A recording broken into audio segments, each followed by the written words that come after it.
dancing. Nice. So if everybody can gather a little bit closer. And before we get started, there are just a few rules about the City Hall because it's still a political building as well. Because behind this wall, it's 3 stories of office building for the politicians of Stockholm. So the rules are, first of all, you cannot wander around on your own. So make sure you follow me at all times, because if the security guard catch you wander around on your own, they might just kick you out. And secondly, there are some old furnitures here, so they will prefer if you don't touch the furnitures. And also, you can take photographs in almost every room. There's only one room where flash photography is not allowed. Everywhere else, you can take photos as much as you like. Right. So this is the Stockholm City Hall. So by looking at this building, how old would you guess this building is? 300 years. 600. Very nice guesses. The architect will be really happy with your answer. But the City Hall was actually constructed, the construction of the City Hall began in 1911 and finished in 1923 after 12 years. So the City Hall is actually only 89 years old. Oh. Actually 88. It turns 89 in June. And the architect of the City Hall, his name is Ragnar Östberg. And if you look over there, you can see a bust of the architect in his hand holding a unfinished model of the City Hall. And Ragnar Östberg, he actually graduated here in Stockholm in the Royal Institute of Technology.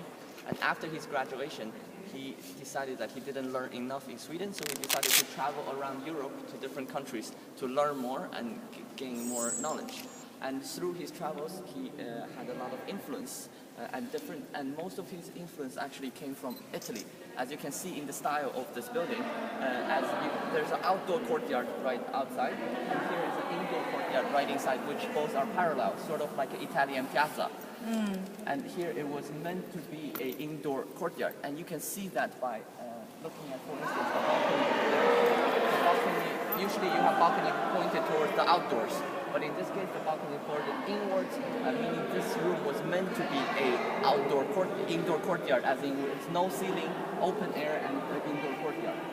However, throughout the years of the construction, a lot of the original design was changed. So this room that we're standing in, this room is known as the Blue Hall. And despite the name Blue Hall, as you can see around you, there is not a single trace of blue in the whole room. Yeah. So why is it called the Blue Hall? No, it's because when he was first designing this room, he decided to have the green marble floor that we can see below us to represent the lake Mälaren that surrounds Stockholm. And as you know, Stockholm is surrounded also by the Baltic Sea. So he wanted to paint the wall completely blue to represent the Baltic Sea that also surrounds Stockholm. And in his original design, there was no ceiling, so you were supposed to be able to see the blue sky.